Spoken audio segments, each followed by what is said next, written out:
Lineup check is next. So we have been experimenting with decluttering some of that lineup check do items by going to TARA once we are number one for the runway.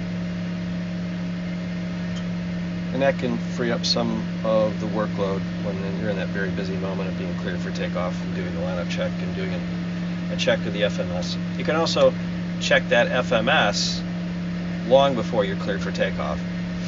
As long as you can see a sign or a runway marking that confirms that the runway of intended departure is what's programmed, and also that the SID is correct. So you can do those two things a ways off. So let's just simulate. We've already brought it the transponder into TARA, and we've already done our FMS check. And when we're doing the FMS check, we are looking down. Get this positioned correctly here so you can see it. Sorry about all this. Looking at the FMS page. We look down here at the FMS page and we look at BFI runway 14 right, visually check 14 right, either a sign or a runway marking, and then make sure the SID is correct. In this case, they're Nirvana 1. And that's good. So we're clear for takeoff now. We're going to make the assumption those items are done. So starting from the left, anti-collision lights to all, which is nothing in terms of lighting. Pulse lights, daytime. Landing lights, night. Taxi light on if it wasn't already on. Flash the seatbelt sign. Pretty simple, right? Because now we've done all the busy stuff with the TARA down low and checking the runway. So once again, it's just anti-collision lights, pulse lights or runway or landing lights. Confirm the taxi lights on. Flash the seatbelt sign.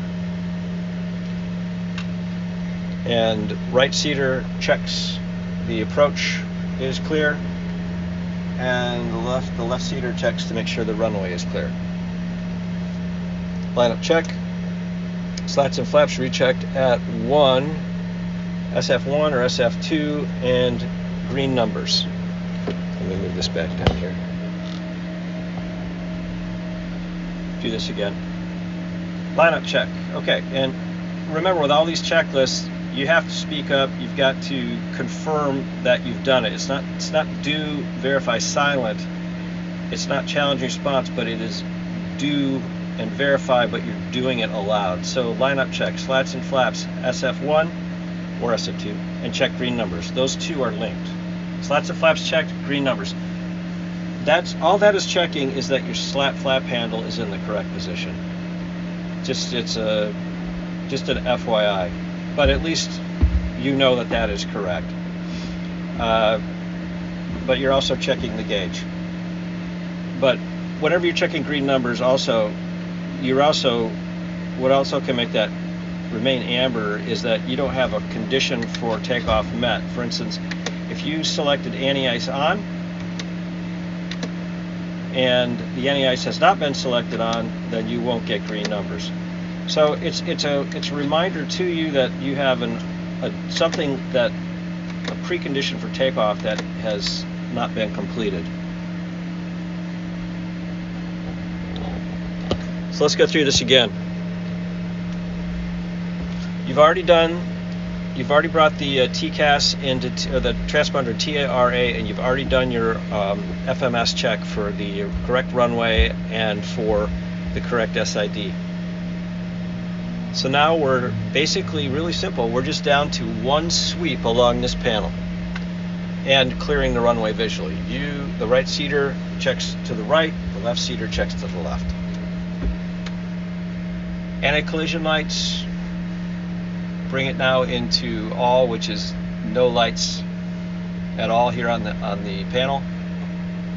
Landing lights in pulse or landing, whether it's day or night, taxi light on, and cycle the seatbelt sign as a chime for the passengers to know that here we go.